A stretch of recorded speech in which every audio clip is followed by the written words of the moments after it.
forgot. Let me get my video started off right because I forgot to start hitting record for Rumble. Y'all know we got to record the video for Rumble because we're not using Rumble Studios. Therefore, we got to motherfucking make sure we record for Rumble. They ain't gonna get the fuck Kansas part, but I might say it later on because you already know it's fuck Kansas. Hey, welcome back, Team DWC. This your boy TWP starting a Rumble video. I'm already in my fuck Kansas mood for those who know me, so therefore fuck Kansas. But anyways, it's Sunday morning, so I'm gonna try not to curse that much for the people that are getting ready for church. But you know they still got to get that cannabis information from your boy. So you know how it goes. Anyways, back to the video at hand. We're like 24 seconds into it, and I'll restart it for the Rumble people because they deserve to get it all too.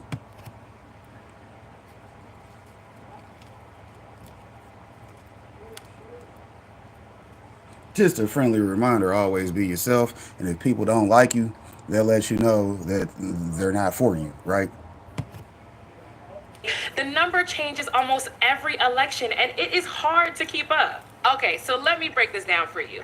As of August 2023, 38 U.S. states, D.C., and several U.S. territories have some form of medicinal marijuana legislation, and 23 states that allow the use of cannabis recreationally. And the most recent data from 2021 estimated 18% of Americans having used marijuana in the past 12 months. I think it's safe to say that marijuana is here to stay, and why not? The most common reason Americans say they seek to use cannabis is to treat conditions like anxiety and chronic pain. In fact, more than 25% of U.S. adults suffering from chronic pain use cannabis to alleviate the symptoms of their condition. Okay, so you might be saying, duh, Sheena, what's the issue? It's 2023 and marijuana is in.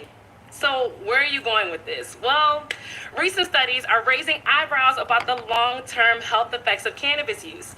And it's got me wondering, what information is out there that we always hear about that we still need to fact check?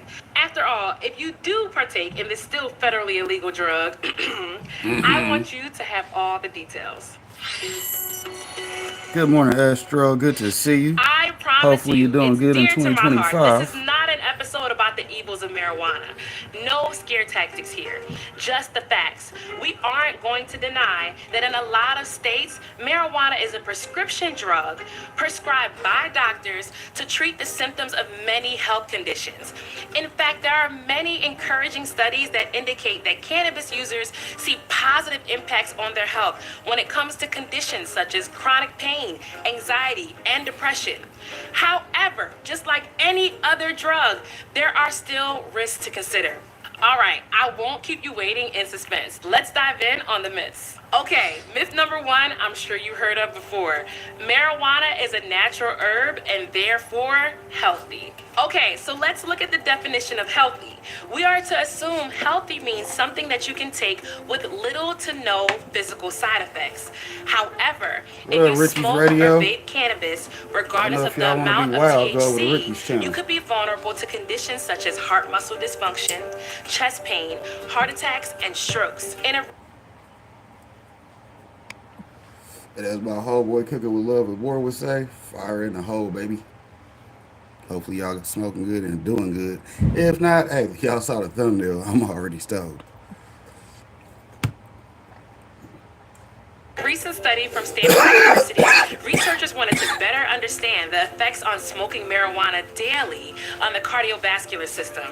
Using information gathered from the National Institutes of Health All of Us research program, researchers discovered that daily cannabis users were 34% more likely to have coronary artery disease, or CAD, than those that never used it. For those occasional users, the once a month users, the risk of CAD was not present. When you smoke marijuana, the effects of THC, or delta 9 tetrahydrocannabinol, the part of the plant that provides the euphoria feeling, your blood pressure rises. For heavy users, this might mean the blood vessels become inflamed or can cause a buildup of plaque in the arteries, leading to coronary artery disease, a condition when major blood vessels constrict and struggle to send blood and oxygen to the heart. This is where you need to talk to your doctor about your heart risks hypertension and chest pain. I proceed with caution. If someone has unstable coronary disease, I'm very hesitant to use cannabis.